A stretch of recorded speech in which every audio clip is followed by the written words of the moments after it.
Oh, what a year it has been. Last year I preached that sermon, Happy Weird Easter, about how weird it was to be celebrating Easter with nobody in church, and of course, just how weird the resurrection is. And this year all I hear is, I can see the light at the end of the tunnel. I can see the light at the end of the tunnel, and it is the vaccine. And I can see the light at the end of the tunnel, and it's summer vacation. I'm here to say that the ultimate light at the end of the tunnel is not the vaccine and it's not summer vacation, but it is the divine light of the living, resurrected, exalted, and glorified Christ, who is the light of the world.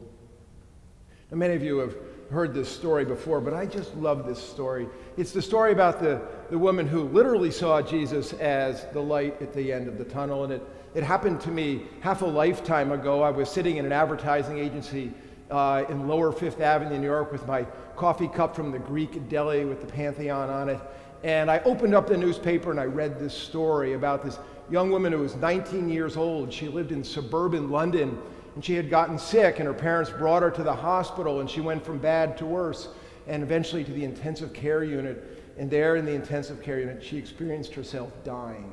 And her soul separated from its body, and she looked down upon that room, and her parents were grieving, and the doctor was shuffling around uncomfortably, and the heart monitor had stopped. And she entered into this darkness, and in the darkness there was this speck of light in the distance, and she traveled toward the light, upward and toward the light. And as she got closer and closer to the light, she began to realize that the light was the light radiating out of Jesus Christ at the top of the tunnel. And her description of what it was like just almost mirrored the transfiguration that took place on Mount Tabor. Jesus' whole being and all of his garments radiated with this divine glow. And you may remember the story of the Transfiguration.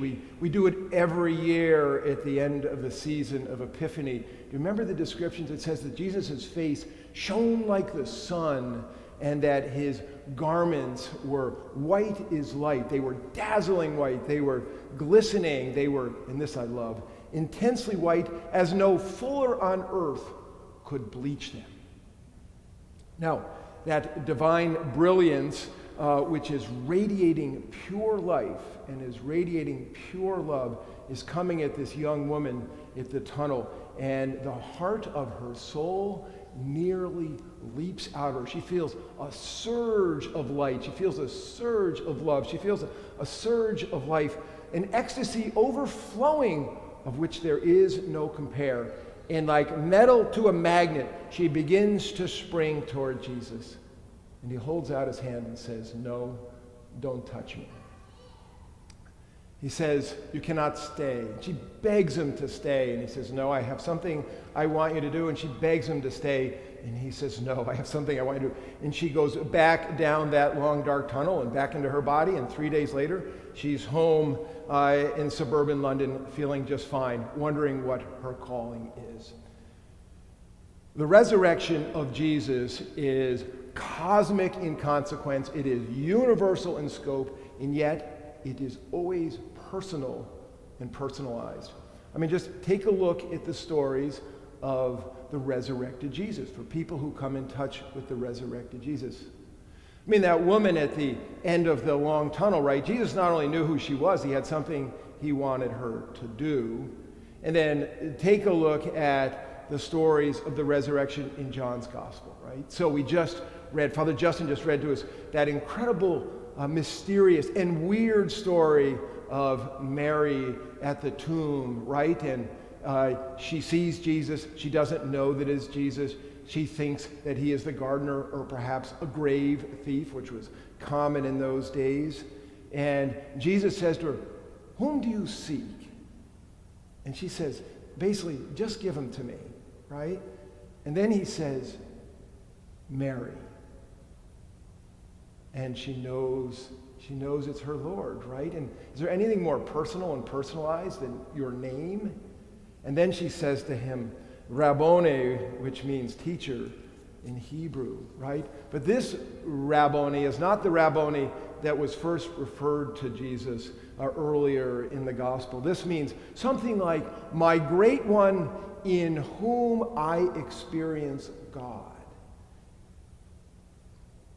So you might notice, if you don't mind my saying, you notice that Jesus said, don't touch me? It's just like that woman at the top of the tunnel. Don't touch me. I have absolutely no idea what that's all about, but perhaps when I see Jesus, I'm going to ask him on that one. So later in the evening, we know these stories. Later in the evening, the disciples are hidden behind a closed door out of fear. Jesus, who's not bound by time or space or materiality, appears amongst them. And what's the first thing he says but, peace be with you? What is the one thing they don't have? Peace, right? They are gathered for fear. He breathes his spirit upon them and says again, peace be with you. We also know that story about so-called doubting Thomas, Thomas the twin, who says, unless I see in his hands, the print of those nails, and I can put my finger in those marks, unless I can stick my hand in the side where he was poked by the spear of the centurion on the cross, I will not believe. 8 days later, the disciples are still behind a closed door. Jesus appears amongst them. Peace be with you. Goes right to Thomas. And what does he say? Put your finger here. See my hands. Put out your hand. Place it in my side. He gives Thomas exactly what Thomas asked for in order to believe. Now, as you know, the last chapter in John's Gospel, the disciples have gone back to their homes, and they're up in the Galilee, what is known as the Sea of Tiberias in John's Gospel. And remember that many of them are fishermen, this we all know. And Peter says, let's go fishing. And so they go out fishing at night, they catch no fish. Then it says, just as day was breaking, in other words, just as the new light is coming, Jesus stood on the beach, and yet the disciples did not know it was Jesus at first, right? And he does that whole thing about put your nets on the other side, and they catch all these fish. And it is the beloved disciple, John, who always in John's gospel gets it, right? It's not Peter who gets it, it's always John. And he says, it is the Lord. And then, I love this sentence.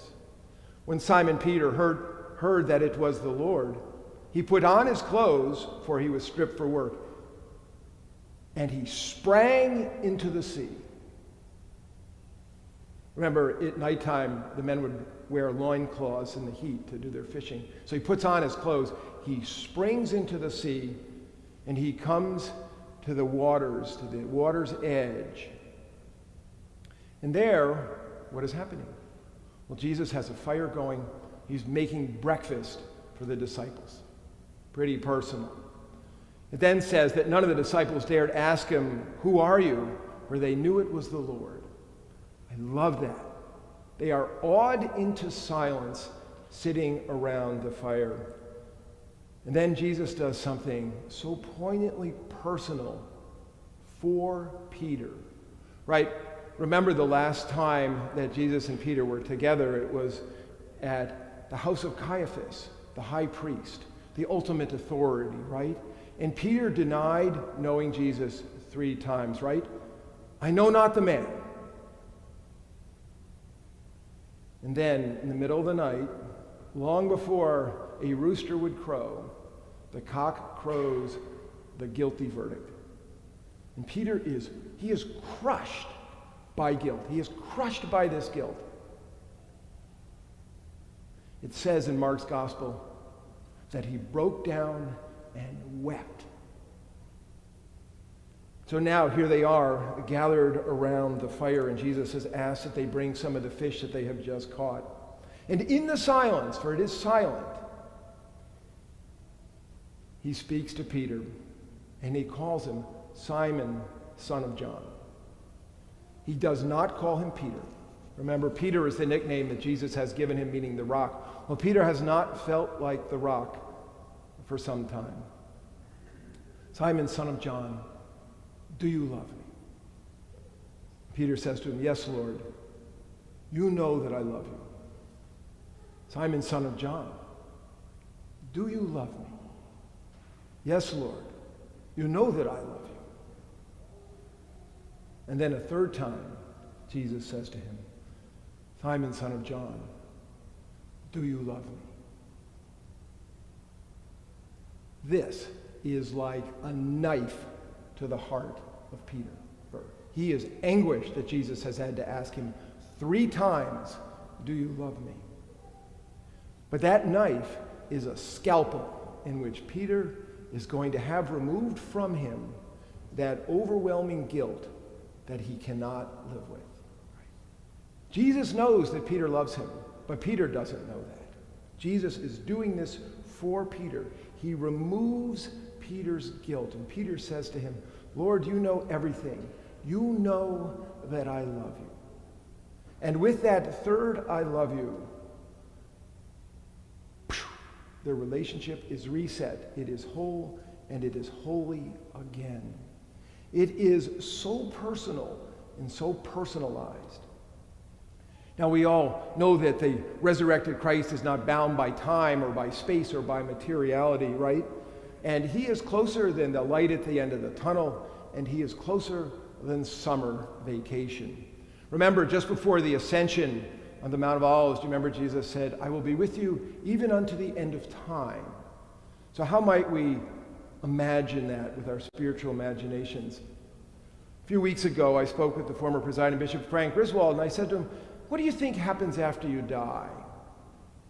And he said to me that the communion of saints, those who have died and live in the heavenly realms, feel very, very close to him. He said, "They're very real to me and very alive. It's just that they're at a different dimension, close as they are. And because they're in a different dimension, I cannot experience them in the same way as I did when we lived together." He said, "It's not as though I don't experience them in some ways. I dream about them. I think about them." And yesterday I spoke with a person in our congregation whose husband died, and they had been married for years and years and years and gotten together when they were 16 years old. And I asked how she was doing. She said, "I feel his presence." I know that sounds totally weird, but I feel his presence. So perhaps when we think of Jesus, we might think of him present to us, but just in a different dimension. See, the big deal about the resurrection is not that with our spiritual imaginations we can look upon the light of Christ, but that from the spiritual dimension, the light of Christ looks upon each of us in a way that is personal and personalized to who each of us is. So perhaps while I'm speaking, you might take a moment and look upon the light of the resurrected Christ, looking at you, and see if you can use your spiritual imagination and look into that divine radiance that is bursting with life and love. And see if you can look into Jesus' face as though it were shining like the sun. And look at his garments, radiant and white as light, dazzling, glistening, and glowing, right? Brighter than any fuller on earth could bleach them. Now look at him looking at you. See his eyes seeing into your soul, into the deepest parts of you, the parts and places that you tell nobody about. And see if you can feel his presence in that deepest spot. I don't know, maybe you were like the woman in the tunnel, and perhaps you might ask the Lord if there is something that he wants you to do. Or maybe you are like Mary the seeker. Your heart longs for Jesus. You ache for him, and you ache for the sense of distance in absence. Perhaps you might ask him to call out your name. Or maybe you are like the disciples and you are locked in fear. Some terrible thing has happening in your life. And perhaps you might invite Jesus to come into your closed and dark space and to say, peace be with you. Or perhaps, maybe you're like Thomas. You want to believe, you just can't believe. It's just way too far-fetched. And so perhaps right now you could articulate what it would take for you to believe. And then maybe set your clock for 8 days and see if anything happens. See if you get a response. Or maybe you're like Peter. You love the Lord with all your heart, with all your mind, and with all your soul, but you have a lingering guilt that somehow you have denied your Lord or you have let your Lord down. Perhaps what you might do is go home and have a breakfast with him and let him say to you 3 times, "Do you love me?" Perhaps what you need is to say, "I love you.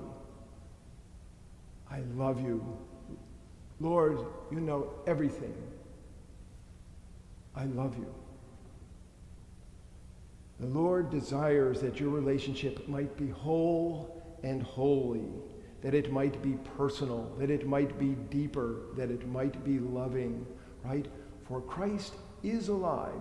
Jesus Christ is risen today, and he desires to be in communion with you.